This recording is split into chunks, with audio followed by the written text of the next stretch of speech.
Put your red shirt on and a brown coat too. Everybody's joining the crew. We got just one ring that we rule them all. Hope fruit remember your towel. Get your ulu feathers and your needler guns. A sonic screwdriver or a sword +1. Use Valerian steel if it will get you to come. To the big tank. To the big tank. The Rocky Mountain big tank.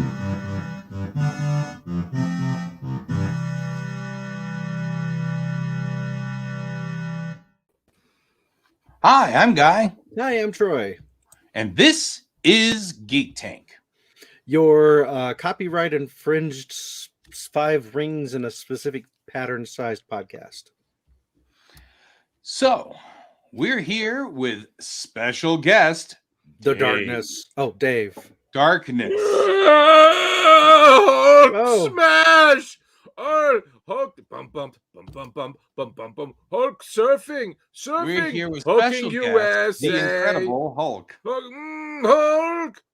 Oh, you got me.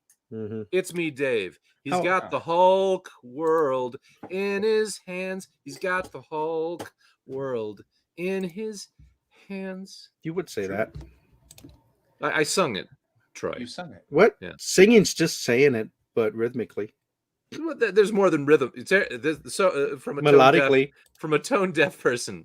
That's exactly what I would expect. We've from a got deaf person, it's just, whole world in his They don't hear the hands. rhythm either. No, that didn't work. Hulk is happy to be here too. Okay.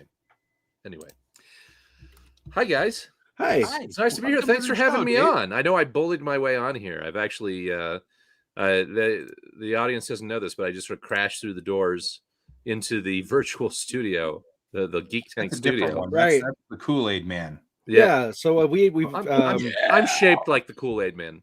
as some people know, not everybody, because not everybody watches our show.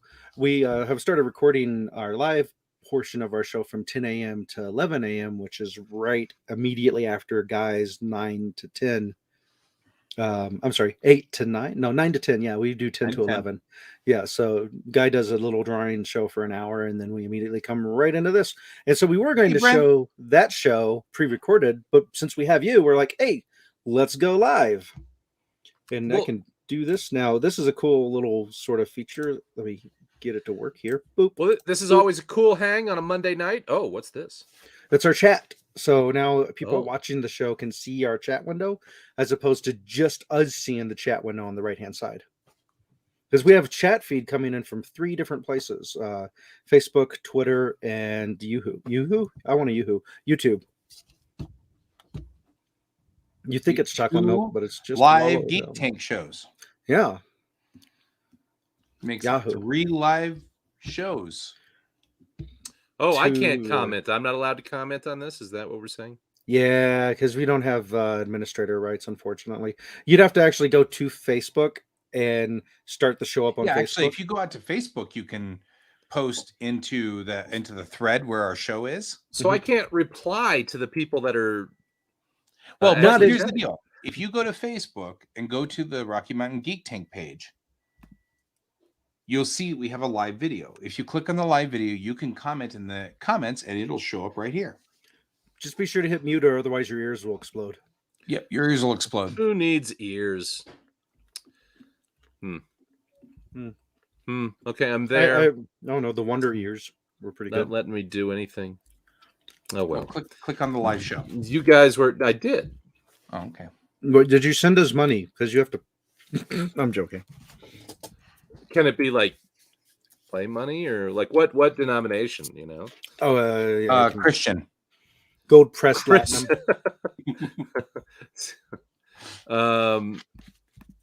Okay. Now See, what it is it'll give me the video, but not the chat part of it.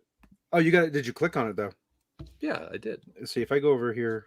Here we Let's go. see. I got it. Now I got to try it. It's always a matter of like what part do you actually click on there? So much like in life. Oh, I gotta mute it now. There we go. Yeah, blah blah All blah, right. blah blah blah blah. That's what I was saying. Hey, everybody. I guess I really don't need to do this. I just thought it was be fun to say something. This is all of a lot of stuff to do something I don't need to do because I can just sort of watch it here in the comment thing. So, all right. Hi, guys. Hey, welcome to the show again. Brent Kamen is watching on all 3 platforms. Yeah. It's because he can. And so can you. So, yeah, we're wanting to have... So now I'm showing off. I'm just totally... We're wanting to have... David on. David had composed our theme music, at least the first number of seasons. I did the chords, the melody, the lyrics, and it has been revamped multiple times. So much to our humor. Yep, and we even had a special guest, Losing Lara, compose a version of it, which was really cool. The current version is done by Stephen Hawking's knockoff. Your son. Did my son do this one? The voice is done by the Stephen Hawking. Okay. The lead singer, the vocals, yeah. And yeah, my son played the music on his awesome keyboard. Now Stephen Hawking is dead. Yes. What? Spoiler alert. I mean, I'm just telling you that. I mean, because like his voice, he doesn't sound like that at all. But right? So now he just sounds like he's like brains, So he's hanging out with Sadie Hawkins. Hey, this is kind of a question here. If you're a zombie of somebody who was couldn't really walk. super, well, that's a different question. I was going to ask, if you have a huge brain, if you're like really super smart, do you need more brains for sustenance as a zombie? Or the brains aspect didn't come about until the awesome movie Return of the Living Dead. Before that, zombies just ate people, like didn't matter what part. They were indiscriminate. Well, that's because they were stupid zombies. They didn't understand that brains were what they needed to eat. It was only later that it was an evolutionary process. It was trial and error, man. It was like, oh, I'm going to eat. I'm hungry for people. I'm going to eat. And maybe they didn't even know it was people at first. Maybe they were eating like chairs and stuff. To wrap it back around to what our pseudo topic is, what about a zombie Olympic? Okay, well, there'd be it would be a marathon, right? Right. Well, and what it would be is they'd all get numbers put on them, and people would bet on which zombie would succeed at whatever the task is. Would it be like Power Walking Dead? Would it be like it depends? Well, see, now we'd have to define which canon of zombies we're going after. Oh, because there's the running zombies. Yeah, you have the super speedy zombies, and then I recently watched a nifty little Netflix show, and the name will come back to me eventually. It's called We're All Dead, and it's based off of a Korean comic. They're not only super fast, but they're crazy, crunchy yoga type zombies. So they like manipulate themselves into weird shapes. That's such an improvement, because I mean that's one of the worst things about being undead is how stiff you get. Yeah, and you fit into tiny spaces. You wake up in the morning and things don't move like you want them to. Mm-hmm. It's an extension of just becoming 50. But yeah, it's I would say overall it gets a low 3 out of 5, maybe even like 2.5 stars as a whole package of a show. But it had some definitely 5-star clever ideas in some of the different twists they pulled in that show. But let's go with the go ahead.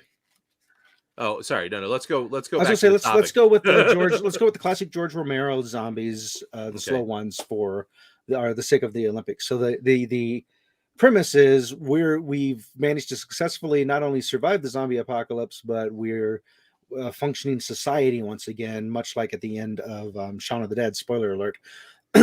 But we still have these zombies that we haven't eradicated out of the way because we've learned how to make them less deadly and how to avoid them successfully.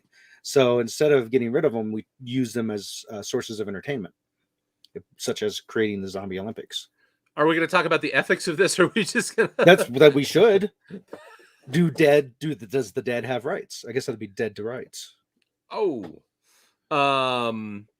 Yeah, I think I don't know. This is kind of a crazy idea, because like if you were to this is the question: who gets to use the zombies? I mean, like if it's like your parent or something, you're gonna be kind of upset if somebody's using your zombie mom for like an equestrian event, right? Your zombie mom. You know, High five. That's a woo. Well, that would be a whole new thing that would have to be added into wills. Is you would will the rights to your zombie body to someone in your family or a friend, or you could sell it. I think you don't think it would naturally just sort of like if there was no. I think that naturally would go to the next of kin. I think it would get held up, being voted on in the Senate forever. I think they would try to pass a bill. Yep. Well, I mean, think about it. Like you have, I don't know, Usain Bolt. You know, he dies, and like they're going to immediately litigate that into the fastest zombie, right? Like because they don't want yeah. that to get involved in the Olympics, so they'll just litigate it. It'll be litigated into Nowheresville. They'd be extremely disappointed since all zombies are pretty much equal. Well, here's a question: do zombies actually get anything out of eating brains? I mean, does that actually enhance their abilities at all? Once again, it comes down to the canon, and I am a big fan of Return of the Living Dead. This is why I know so much about it. Yeah. In Return of the Living Dead, they explain, because they can talk there's characters who, as they're going through the transformation slowly, you still retain the ability to talk. Was this the second? This is the very Romero... first. No, this was not Romero related. This was okay. It was off the Romero chart thing, and that's why they had all these changes in it. Oh, okay. But now I have a movie idea for us. But the characters explains that they eat the brains because they're in constant pain, and when they eat the brains, it stops the pain temporarily. So it's the only thing that stops them from being in pain. That's that movie. Okay. So yeah, we should do a movie called Return of the Living Jedi. Oh. About a zombie Jedi. It would be like Palpatine coming back for the 5th time. Or the Last Dragon Jedi, and we can have a Sith show enough.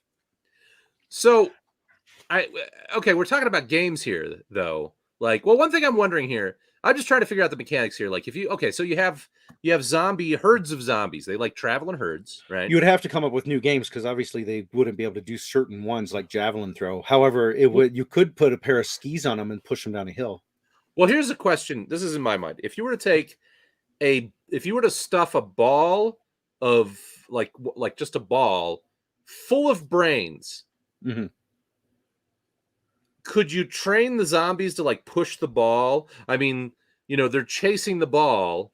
Well, you hang a brain off of a fishing pole in front of them and tie it to them, so they're constantly chasing. There's one idea, but I mean, I'm just trying to think: how do you train a zombie to do certain things? And it's like if you have a ball with the full of brains, or you have a fishing line. I mean, that gets them going in a certain direction. And I'm still imagining somebody sitting on top of the zombie, like on their shoulders while they're walking, and they'd have to be really small and light, like jockeys. Well. Why not? Or children and children, of course. And you have like a muzzle on them or something, so they can't bite you, right? And so so you've got like your fishing pole and either David or Aaron. I don't know which one, but we're being joined by somebody from Synthaholics, probably David. Odds are good. Oh, okay. I'm going to get confused because I'm David and I'm not from Synthaholics. No, so you're from Alcoholics, sort of sister-esque podcast that we love a lot. That lives out in New York. Nork. So, New York. So, this comes to the Romero film Day of the Dead, in which they were trying to train zombies to do stuff to see if they could teach them, because they're trying to get the one soldier to answer the phone. I have a quick question though. Now, because now we've talked about resource management. Okay, if you're going to train a zombie with a brain, where did the brain come from? And if that's the question, you take it out of a body. Did the body become a zombie?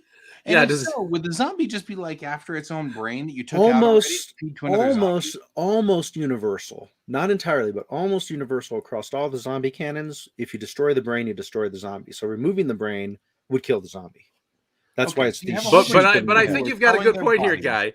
You've got a good point, guy, that how do you get a fresh brain, and who do you have to kill to do it? Who had to die so that you could feed Well- your zombie? I mean, I gotta admit, I hate to say that the story is evolving into something actually somewhat interesting, but it's evolving into something interesting. Well, considering the genetic makeup of pigs are so close to human, would a pig's brain work on a zombie? Yeah, right. Clearly not. There, you don't see. Have you ever seen a scene where a zombie is going after a pig in a movie?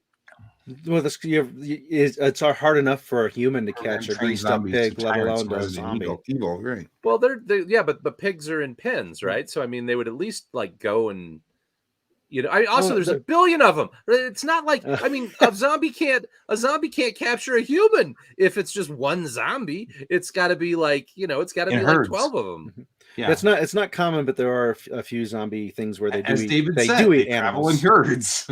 They eat herds. Right. Worst employees of the month gets it.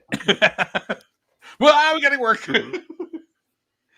Well, we are developing. Troy. We are you were growing. You were not the best. You were the weakest link. Goodbye. Well, so is this like a Hunger Games kind of situation where they have a competition to see which human's brain loses? Because who gets used? Because we can genetically grow organs, we could genetically grow brains, technically. Mm-hmm. Okay. We could, but it's not. But where's the fun in that? It's not as fun as like I think this needs to be like a Hunger Games thing where you basically pick like 5, 6. How many people betting on the Olympics is mandatory, and those who lose are the ones who end up in the pool to become the brains for the next Olympics. Well, sure. I mean, it's almost like you have to sacrifice some people to the zombies in order to, this is a brutal story. We have to feed the. Well, this is. What if we make it everyone that's a senator and congressman, so that way there are term limits?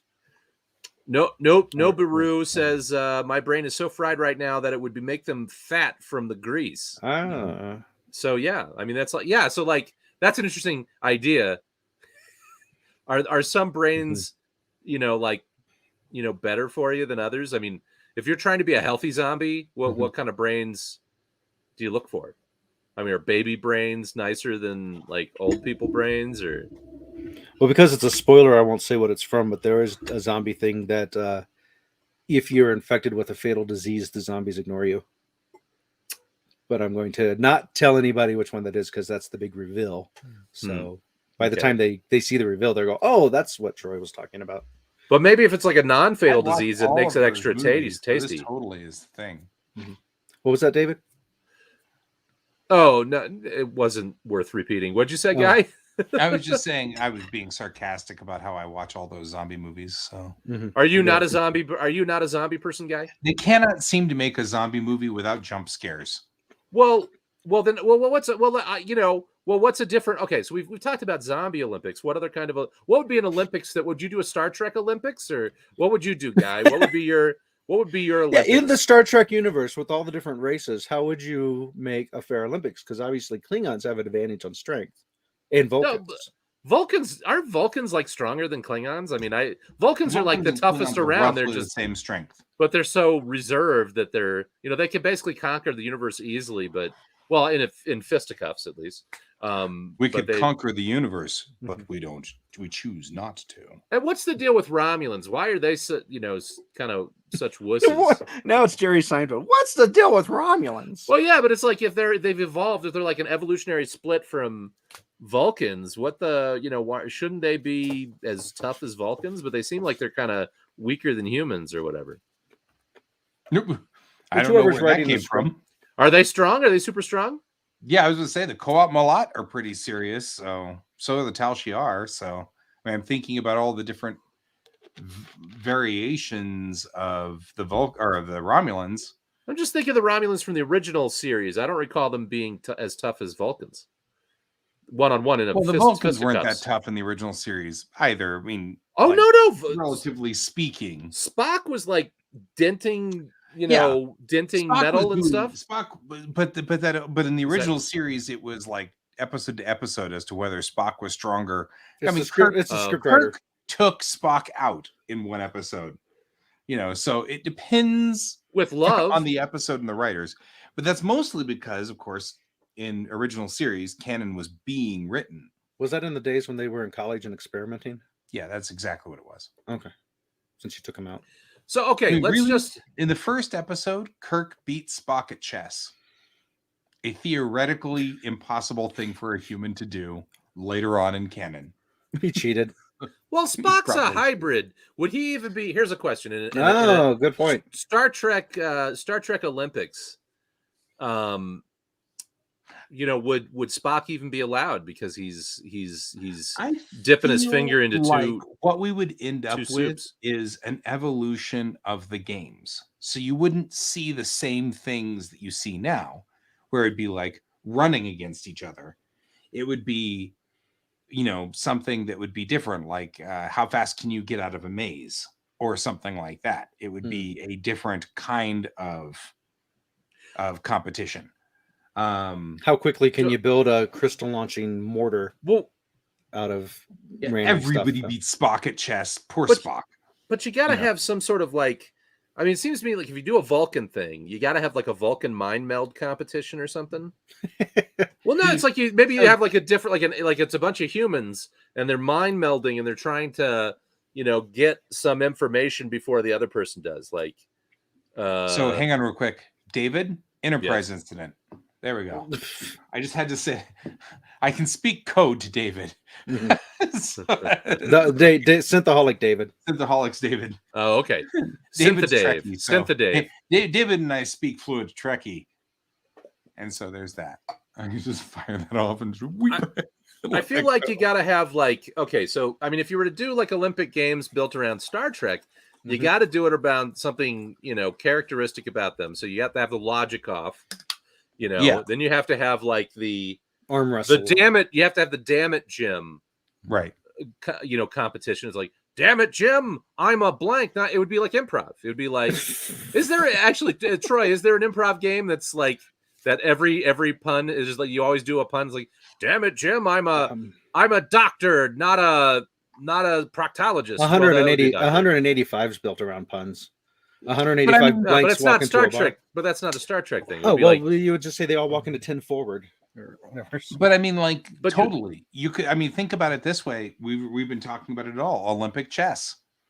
There has been like country level chess competitions, and you know, that's a total battle of minds. I could see that being an Olympic game. actually, I mean, yeah, it's kind of if they've got ping pong as or if they let's say ping pong's out. If they got equestrian, well, what's the least physical Olympic sport?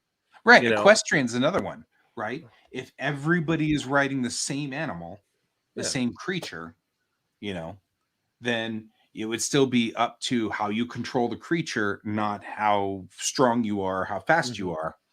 So equestrian would be an event that could hit curling. Curling might actually survive the culling because it's not really it's kind of like playing Curling's crokinole. one of the only like Olympic sports where I actually feel like I have a chance if I were to immediately dedicate my entire life to trying to do it, I might do it. Whereas like a lot of Olympic sports is like there's without like genetic enhancing bio drugs or something, I'm not going to become an Olympic There's person. no way. Yeah. But curling, I'm really good at crokinole, and curling is just a much larger version of crokinole. Yeah, But but I do you mean, like like- working with brooms? Batleth curling. So- Curling. Can you handle a broom? Does that mean witches have an advantage over? Right. Probably. Well, let's talk about it. I think So they now we're going probably to- do. Except the witches would have to do it with their butt because they sit on the brooms. They'd have to wiggle their butts, and that's how they would win at curling. That makes me think of the back to Star Trek. If you had bee people in there, they would be at an advantage. Bee people? Because Bee they people. buzz. Because they wiggle their butts. They just wiggle their butts and But only if they're witches, because they otherwise wouldn't touch brooms. So okay, so you've got they have okay. to So be you're bee saying people witches. the bee people witches. Okay, I'm liking this. So this is an Olympic Games for bee Speaking people of butts, witches. we'd have to have a we'd also have to have a bathing suit contest with the Orion girls. Right. So okay, back That's- to the witches Only and the the bees. Orions Well, would but that want would to be the- have a Miss America competition. They would just That's the true. Orions. Well, True. and the Risons and the Beta Zeds. Well, it strikes me So- that I think that here's a question in my mind: is what Olympic sport would Captain Kirk excel at? Like cheating? What? I mean, seduction? What would his be? So he would be one of the Russian judges for the ice skating competitions, which is but well, right.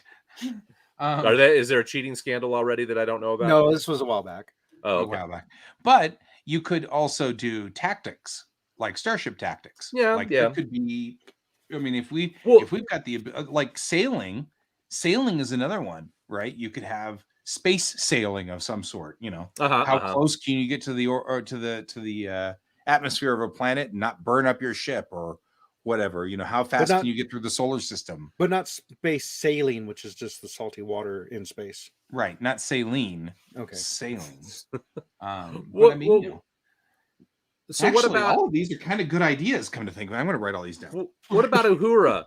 What would be a Uhura do? What would she be good at? I mean, like I guess interpretation or something. Yeah, is there Olympic interpretation? Descrambling of communications. Well, then you'd get into like the code ciphering, like puzzles. Yeah, right? competitive decryption or something. Yeah. So I mean, these are less physical games, but that kind of makes sense when you have like also alien species that have wildly different properties and whatnot. Answering the phone, yeah, that's a good. Thank you. Answering the phone's a great one. Yeah, I thought it'd be and also turning in your chair. Phone answering. Answer the phone I got and turn in your chair. And phone answering. I'll have you know. Yeah. So what other what other races are there that are lesser known? The Kzinti are like cat race. David. Well, let's skip to Star Wars. They got tons of races. Wookiees. Like then you can have Wookiee riding.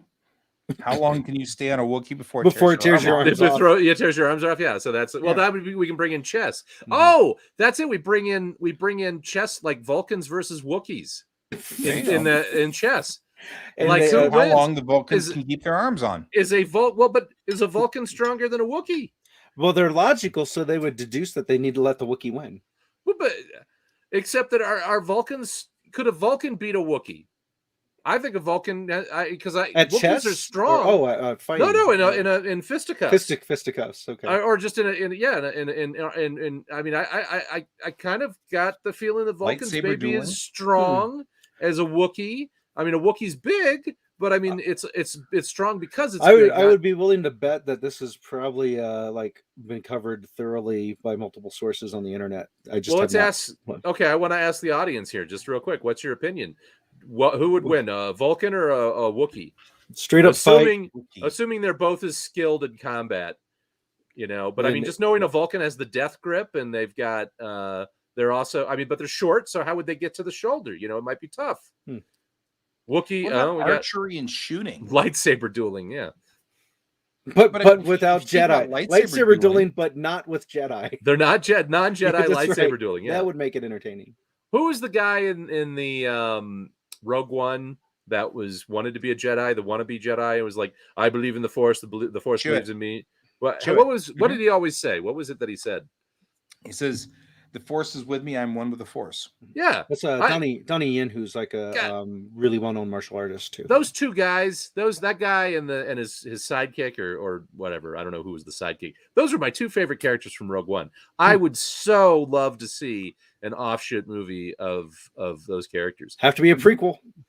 See, I'd like to point out that we've got two votes in here. Yep. One thinks the Wookiee would win. One thinks the Vulcan would win. I'm not surprised that the vote for the Vulcan comes from a Trekkie and the vote for the Wookiee comes from a Star Wars fan. Oh, okay. Right.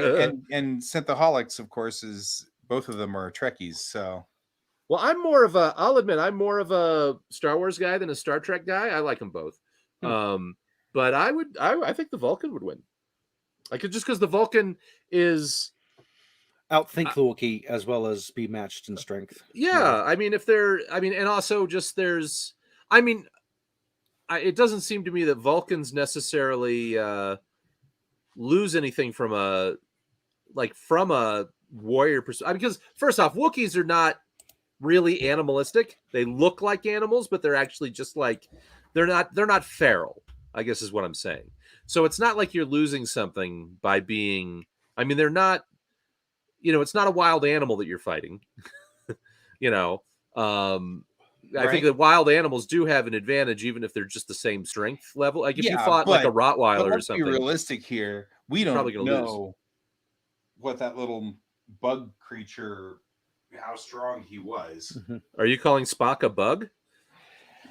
No. Wait, what bug Brent is saying the Wookiee would just rip the arms off the Vulcan, and the Karstan because it was talking about what Karstan did, and of course the thing is, would a Vulcan be able to be strong enough to withstand having his arm ripped off? Which comes in, if you make it a role-playing game, it comes down to hit points and constitution. What's Black Karstan? That's the bug you were talking about? No. Karstan's it's the Wookiee that shows up in Boba Fett.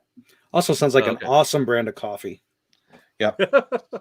But of course, I don't know how many people are up to date on Boba Fett. So not me, because my kid wants to wait till they're all done before we watch them. Fair. So everybody dies in the end.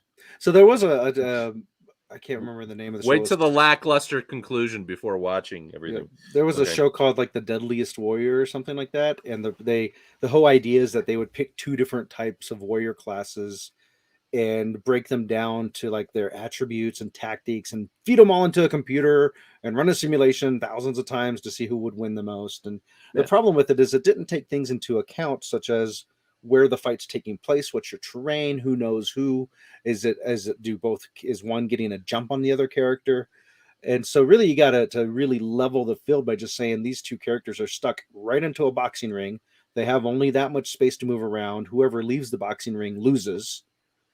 And then there's no weapons. It's the classic tiger versus a shark bout, right? Yeah, because your Vulcan would drown. Or the Wookiee would suffocate if he's not in water.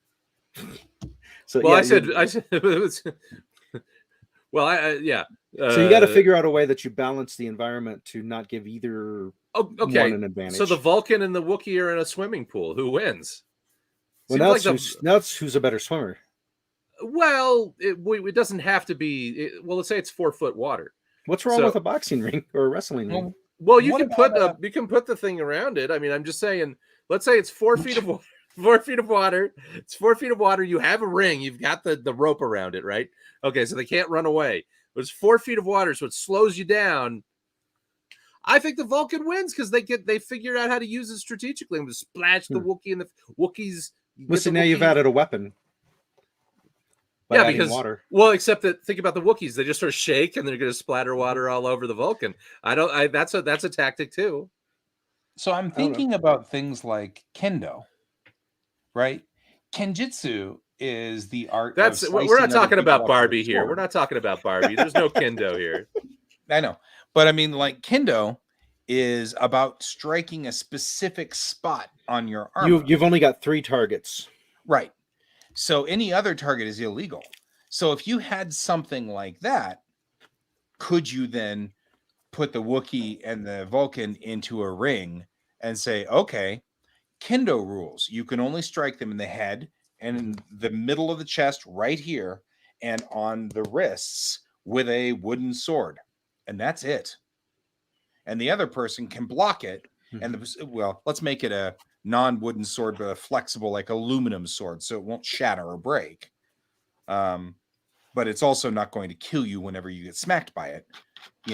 Then the question is, if you were to make it that way, could you even the odds? Then who's the better swordsman, Vulcans or? Because then it would be about tactics of who could get the sword inside the other one's sword to strike the point.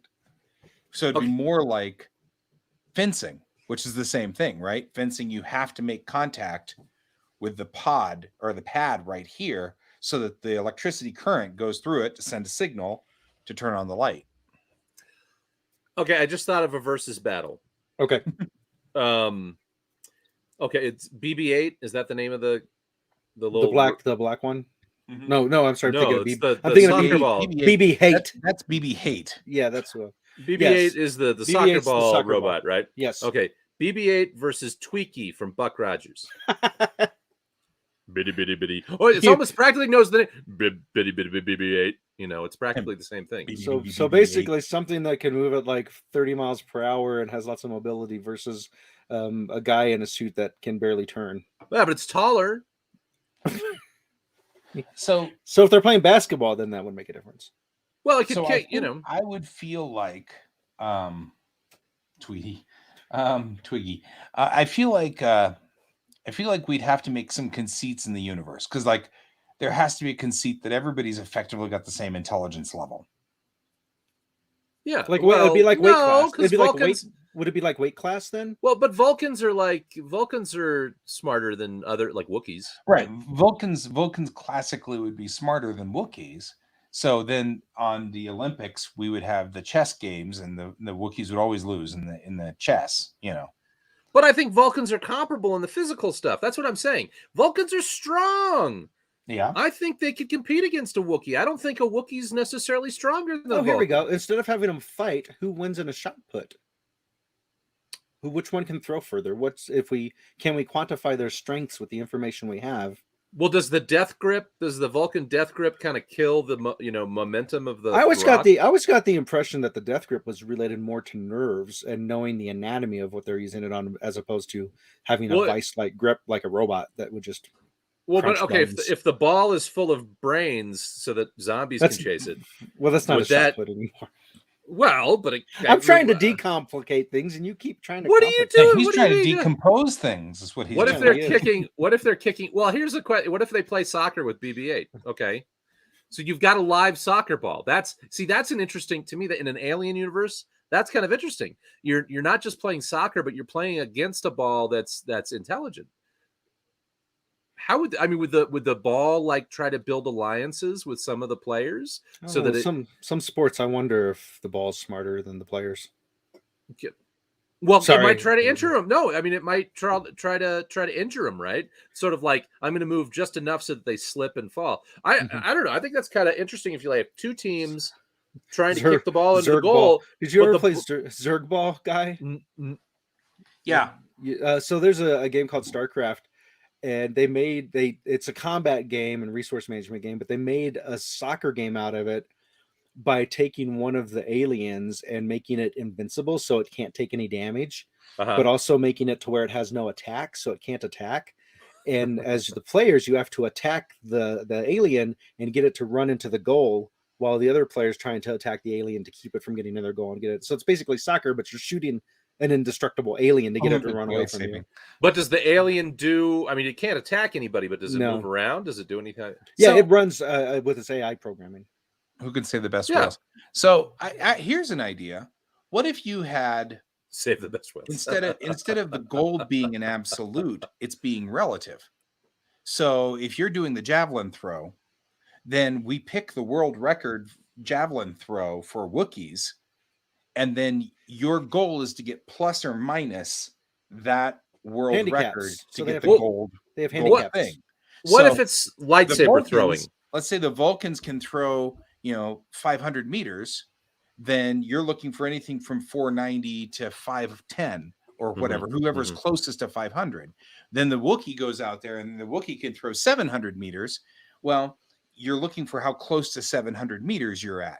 So if the star Wookiee gets out there and he throws at 693 and the Vulcan gets out there and throws at 499, the Vulcan gets the gold medal. What about Jedi though? How do you keep people from using their Jedi powers? No, you'd have to put the worm thingies around their necks. By the way, would Vulcans be the best Jedi? The Vulcans would be pretty serious Jedi. Because I'm thinking about it. I think about the rules of a Jedi, and it's sort of like I think of Vulcans are dispassionate, right? They're not gonna. You would never get a Sith Jedi, a Sith Vulcan because they don't have hate. No, I mean world records and the Olympics aren't the same thing. But you could have Olympic record. Like the Olympic record is 700 meters. So how close do you get to 700 meters plus or minus? Oh, I see. Everybody is that way. So that way, I see what you're saying. Oh, that's an interesting. So then it becomes a precision game. Then it becomes the matter of pushing your strength for your race to its maximum. So it's all relative. It'd be like par. It'd be like golf and par. Very much like golf and par, right? But seriously, I want to explore this a little bit. Would Vulcans? Let's plug our sponsors real quick. Oh yeah, go for it.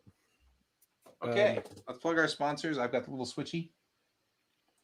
Hang on real quick. I caught him while he was away from his computer because I wasn't looking at him. Well, it's because I'm writing all this stuff down, actually. You know, you can go back and watch the show. It's being recorded. No. So Geek Tank is sponsored by Kieran Games, Geekway Homes, and Your mom. Your zombie mom. Your zombie mom. So yeah, actually, David, that's what I'm referring to is the Thrawn's, whatever Thrawn was using in the books, which, you know, maybe no longer canon, but I loved those books. All of the General Thrawn stuff was awesome by Timothy Zahn.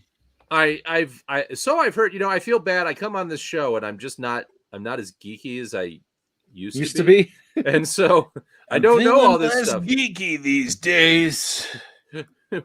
Well, that's an Olympic sport too. How geeky can you be? My peak geek was like in my late teens, early 20s, and then something, and then I kind of, and I've, but I like speculating. Yeah, see, I think you're selling yourself short. It's not about having a wealth of encyclopedia knowledge of geekdoms. It's about the willingness just to dive into it, and you have that. You have that in spades. So splash. So let's. Vulcan Jedi. Who would be the best Jedi? There was a planet where you couldn't do D&D. Well, you could, but only Pathfinder. What characters? What characters if you added if you made them Jedis would be the best Jedis? When you say characters, you mean alien races? I think we're all lost. I think we all are. No, I'm just thinking Vulcans. Vulcans would make great Jedis, man. Spock would be a killer Jedi, right? He'd be the best Jedi ever. Kane from Kung Fu. Oh, yeah. Okay. Interesting. I mean, honestly, Chun-Li from Street Fighter. I always get the impression she's angry a lot. Yeah, well, she'd be a good Sith. I was picking Kane because he controls his anger. Well, like Gandhi. Yeah, Gandhi. Now the question is, would Gandhi ever use the Force and ever pick up a lightsaber to feed people?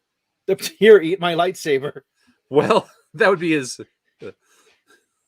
What would be Gandhi's catchphrase? That needs to be. You must sticker. Eat. Just zap. I don't know. Too soon, David. Too soon. Too soon. Oh, huts. Interesting. Huts. Well, they actually need the mobility of being a Jedi, right? So, like Jabba the Hutt, he could kind of jump around with the Force. He would just sort of flex his butt muscles, and then he would just like. Actually, I Chun-Li is Fennec-Shan. That's Syntha Dave. Okay. Yeah, I'm delineating you by Dave and David. Oh God, that's not. No, that won't. Okay. Okay. I can call you Bob if you want. So let's shift it to another geekdom now, to superheroes, because superheroes. How do you? Since we're talking about keeping things fair, obviously you would have to have something to prevent like Superman and Captain Marvel from dominating the entire thing. Well, you know, I was wondering about like this. One thing I was thinking about was like, I think that's when.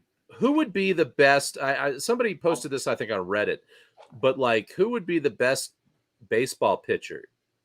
You know, would it be out of superheroes? Out of super, like, would it be? You know, the question had like it was it was like Superman, Captain America, Thor, and somebody else. I can't remember. And let me add to that.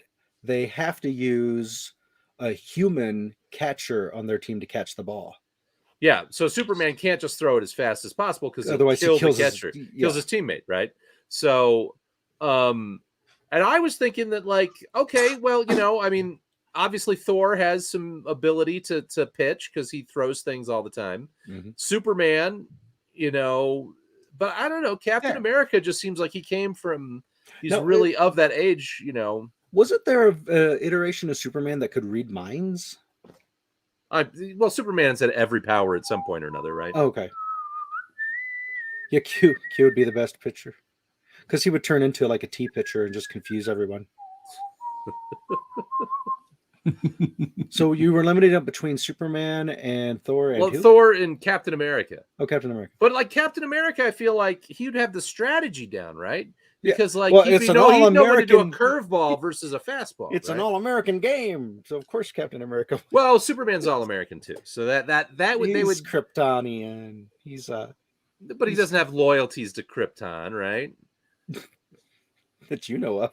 Well, no, I mean he's for like, your species. For your species. No, I'm just saying that like you don't think Superman grew up in the same era as Captain America. I think they're both like they're both 40s they're both kids. baseball. They're both baseball people. You know what the thing that Superman could do that neither of the other two could do because of his near infinite strength is use the physics of how curveballs work to curve the thing so ridiculously wide that by the time it like comes back in, it slows down just enough that it won't kill the catcher, but does enough crazy physics stuff to throw off the batter. Well, you're assuming that there are physics that allow you to do that and wouldn't destroy the ball. You know, But we are talking about comic books. Yeah. I mean, like I have seen some stuff that I'm like, I don't think Spider-Gwen can actually move that way, you know, stuff like that. Well, You mean can we turn rule so out Thor? So that her breast and her butt are facing the same direction towards the camera? Anytime any it's a female distraction, superhero bends in ways that humans do not, so you can get their It's breasts. typically and their butt. it's always the females too. Yeah, it's just the females. Although that one artist that did all of the male superheroes like that was just awesome. That was the best. Well, Superman could do the most. One of the things that I thought was really cool about the recent Suicides, the Suicide Squad movies, was that one of the things was they objectified the guys. Yes. Did you? Yes. I thought that was great. That was awesome. It's pretty they nice. They continue that with the spin-off with was it Peacemaker? Yeah, Peacemaker? Is that what it's called? The Peacemaker spin-off. Yeah, because it's still James Gunn writing it and directing it, so it's all the same. He's I making think statements. I appreciate it. I think the thing is like they did it in the film, and it's like I don't know, it seemed perfectly natural. I mean, it just sort of fit. It was kind of funny if you knew what they were doing, but it wasn't. It was like whatever, you know. Mm-hmm. So there's an Olympic sport right there is like contortion, sexy contortions, and of course Sue Richard wins, right? So now we're going to assume then that this is all going to be classic Olympics where everybody has to be naked too, right? Because they're doing sexy contortion. Oh yeah, well yeah, wrestling, Greco-Roman wrestling, yeah. Well, actually, you know, one thing I like about this pitching thing, Troy, when you added the human catcher, was that created a limit on that. So that their powers were nerfed a little bit. I mean, you kind of get the impression that Thor would still kill the pitcher, right? So he would be disqualified because he just doesn't have that subtlety. Superman would actually care, but throws Mjolnir. But it's like, no, you're supposed to throw a ball. But I still think it's Captain America. I'm going with Captain America because Captain America has strategy. He knows when to do a curveball versus a fastball. I guess we don't know about the batters yet. Well, I assumed human because it makes sense. It'd have to be a human, otherwise, you know, if you kill the human, you're disqualified. And there'd have to be some rule too, like he couldn't use his laser power to like zot the bat. Well, of course, yeah. You can't blow a little bit to knock the winner Olympics should so be how do you done nerf nude, classic style? So that's a great example of how you nerf the powers. So what's another type of sport that you could do that? Well, that's what I was saying before about like kendo. You take the kendo thing so that that's right. Sword fighting, right? You're right. That's nerfing the power down. You're right. For or like animal control. Animal control's the same way. So riding horses, you could do horse riding. This is why you bet on the horse and not the jockey. Right. In that case, you could just make an RC car racing. But the jockey makes a difference. The jockey does make a difference, and I think that's the key. You want to be Well, able to let the character make a difference, but Superman could pick up the horse and fly with it. Right, Well- but that's not the point, right? Because the question would be whether Superman could stay on the horse and not break his back, and that's another one. Oh, That's too Christopher soon. Reeve. Yep, too soon. That's a too really soon. that's kind of Yeah. I assumed you. I But assumed you meant break. guy. I horse's think back. you need to be canceled. I know I need to be canceled for that one. See, I was all innocent here. Nerf thinking he meant bats. break. Nerf bats. I like that. For like soccer, if you break or any of the sports that use a ball, if you destroy the ball, then you suffer a major penalty. So that Mhm. way, like Superman couldn't kick the ball as hard as he could because the ball wouldn't be able to handle it. Yeah. So that's But I mean, interesting. Yeah. but I mean, like that, like animal handling would be a thing, which could be a skill because that's about how well you handle the animal, not. I mean, because you're right. You bet on the horse, not the jockey. Except that's part of the thing is that the horse might do something weird. We've had that happen. Like if you think about the Kentucky Derby and various things like that, where you've had horses in the race, and the one that was the sure bet just didn't bring its A game today because it didn't like the apples or didn't like the hay, or nobody knows why the favored winner didn't make it. So I mean, because that's the random thing. Because you were saying RC cars, well, you couldn't bring RC cars in because that is it'd be uniform, and the whole point is that the animal adds a random element to it. So it And it's creates a random handicap. So now you're just saying, let's roll dice. right. And Well, dice rolling. There you go. Olympic Mhm. dice rolling. yeah, Jedi's cheat at Oh, that. I was having this was again on Reddit. Was it Reddit? No, it was on Quora. I think I was having this. Because everybody had the versus battles, and I was like, well, let's change it up. What if it's like thumb wrestling? Who Mhm. would be like here's my question. Like, who would win at thumb wrestling? Nightcrawler or Kitty Pryde? Because you've got Nightcrawler. Nightcrawler has Bam. these giant thumbs, Mhm. right? But Kitty Pryde could always just sort of phase through the thumbs. She can control which part of her body's phase as well. Exactly. Right? Yeah. Yeah. So but you then, could never pin her because she would just phase out of it. well, I mean, I'm just like, this is like a conundrum. It's a Mhm. puzzle. Like, how do you just even determine who wins? Yeah. Can she phase while she's asleep? Or who would be the best at a card game? What are you gonna do? Break into the Olympic Village and then pin her thumb down in her No, sleep? I mean, this then becomes endurance. If she can only Oh, phase that'd be until horrifying. she can only phase until she gets tired and passes out. So now it becomes who stays awake longest, Nightcrawler or her. So who's got the most stamina? Yeah. Yeah. Well, Nightcrawler could affect that by just teleporting both of them a couple times, and Bam. she would be exhausted.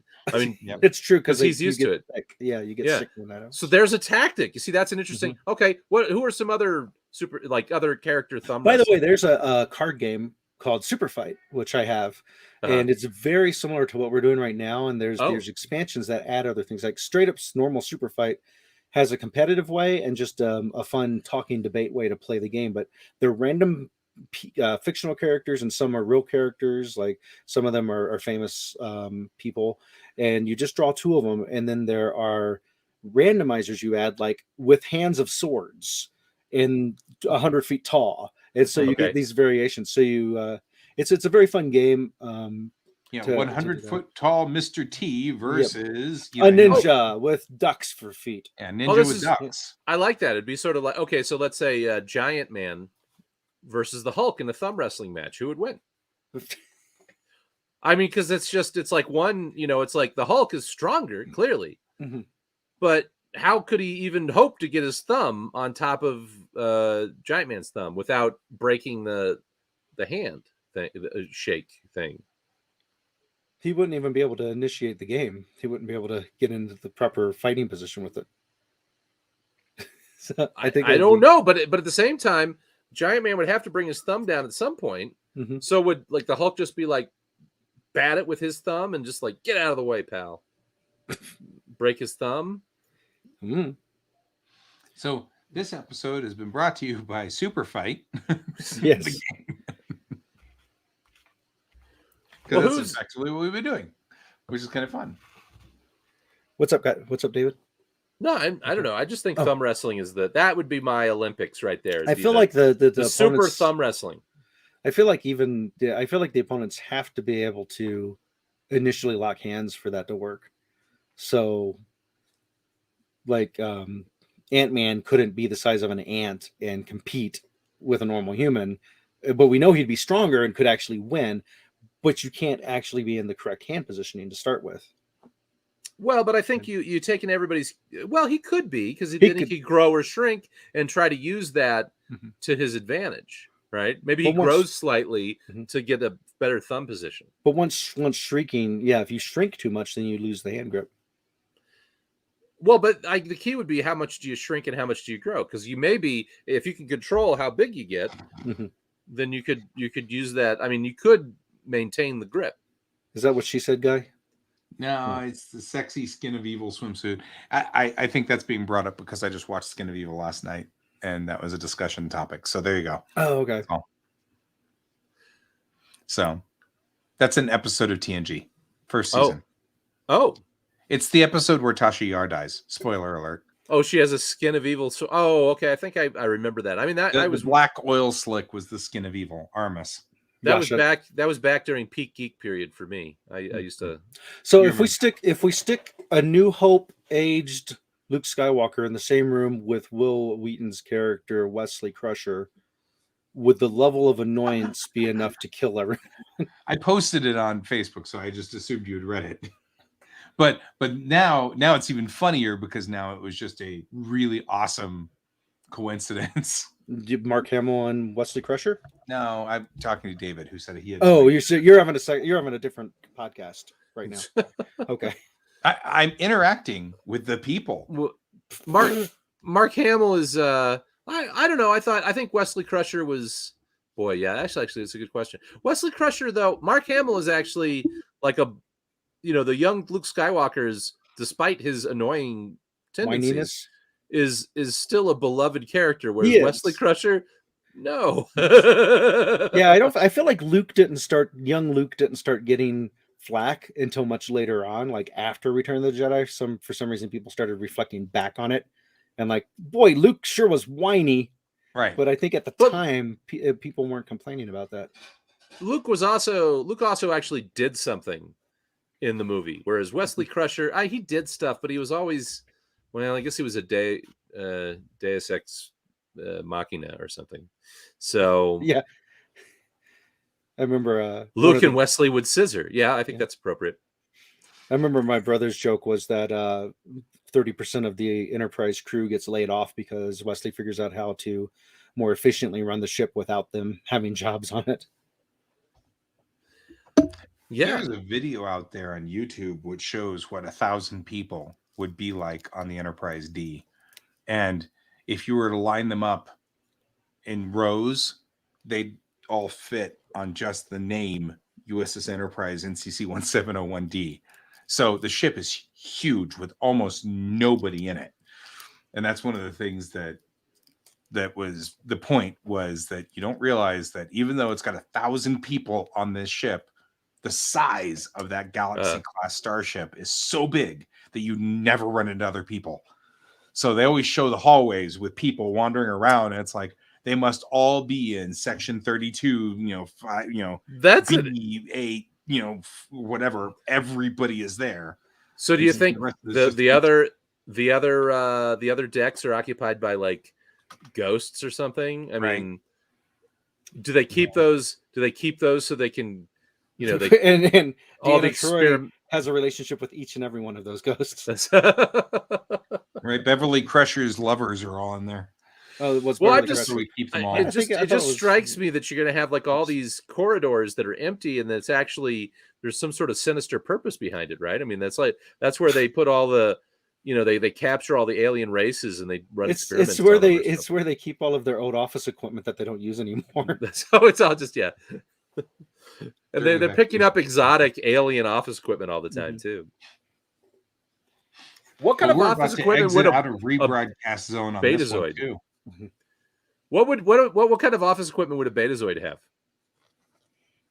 I mean, do you think is that like an office? There you go. It would be a chalice. They would definitely have a chalice. Okay. I mean, it's just like a red stapler. A red stapler. Well, no, I'm quoting Luxana and her fifth house of Beta Z and the holder of the ancient chalice of reeks. I've actually not seen the episode where the Beverly sleeps with Ghost. I just remembered one of the main female characters sleeping with ghosts. So I just assumed it was Deanna Troi since she's the psychic. Lounge chairs. Yeah, no. That's a running gag. It makes it better because Gates McFadden actually has a good sense of humor about it, and she plays that a lot on social media. She'll play that up a little because we all kind of agree. I assumed episode. I assumed she didn't write the script. No, so she didn't. It's not her fault. It's not her fault. So she just. But that's plays not going to keep all people that. from Just kinda blaming her, rolls with right? it. Right, because people are stupid. People do that. They're going to. People are looking think take the you to task. the actor is like identical to the characters they play. Right. They force him to like throw the. Think about it. It's like you have to throw the writer under the bus. It's like, what if it's every time somebody's like, why did you do this stupid thing in the show? I didn't write it. It was this guy. It was Joe Milliken or whatever in Hollywood. Go get in touch with him. Leave me alone. So David, that's true. And all if we'd thought about it, all she had to do was just ask him for a tricorder. That could have solved that whole thing. Guy, you should read the comments that you're responding to. I'm losing track. So of Deanna sleeps with balls of light and gets pregnant from them. And I said, who knew? She could just ask for a tricorder instead. I'm deep cutting again. That's Are tricorders the like morning after pill? There's a Lower Decks episode where the ball of light shows up and threatens to take over the world, and then but Mariner traps it and then encourages it to give her a tricorder with a purple stripe. It's a cute scene. Anyway. Mm-hmm. Yes, or like how Nichelle Nichols plays off having to kiss William Shatner for Futurama. When we had everybody in that Futurama episode except for James and D. Kelly, because they had both passed away. They actually had all. Oh, so they all guessed it on the. Oh, okay, that's cool. I never saw that episode. Yeah, it's a planet where the it's entity that's basically a Star Trek Uber Geek has brought them all there to recreate episodes. And it sounds like a Star Trek episode, right? Because they did have Star Trek. They had the Star Trek with the Western set. And they were making fun of Star Trek. That's why it was written like that. With Star Trek. Yeah, that's great. I like it. It had all these different levels of humor. Yeah, they managed to get like everybody back to record voices for it too. It was really cool. Pretty cool. That's pretty cool. Everybody, but of course, D. Kelly and James Doohan, who both passed away at that point. Is D. Kelly how he prefers to be? Is that his hip hop name? Yes. D. Kelly. That was his hip hop name. Mm-hmm. So, like our lo-fi name. Yeah. Yeah. His friends call him Little D. But why not DeForest? What's the? Are you shying away from the name? You don't like the name DeForest? No. Can you not see DeForest? Can you not see DeForest through the D's? For the trees. I can't see the DeForest for the D's. Yeah. It's very ferny. No, I mean it's like William Shatner goes by Bill. DeForest went by D. Did he say? Okay, that's interesting.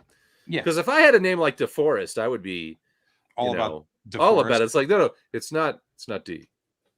Right. It's DeForest. I don't know. I mean, I just like all of those guys just go by their names that they went by, I guess. I mean, Leonard went by Leonard. No, that's cool. I mean, he didn't go by Lenny or Lynn. He didn't go by Lenny. That would have probably not gone over so well.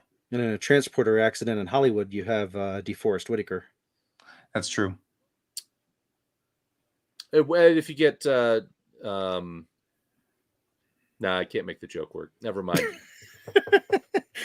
Workshop it, David. Workshop it. All right. We are past 9:00. Oh, yep.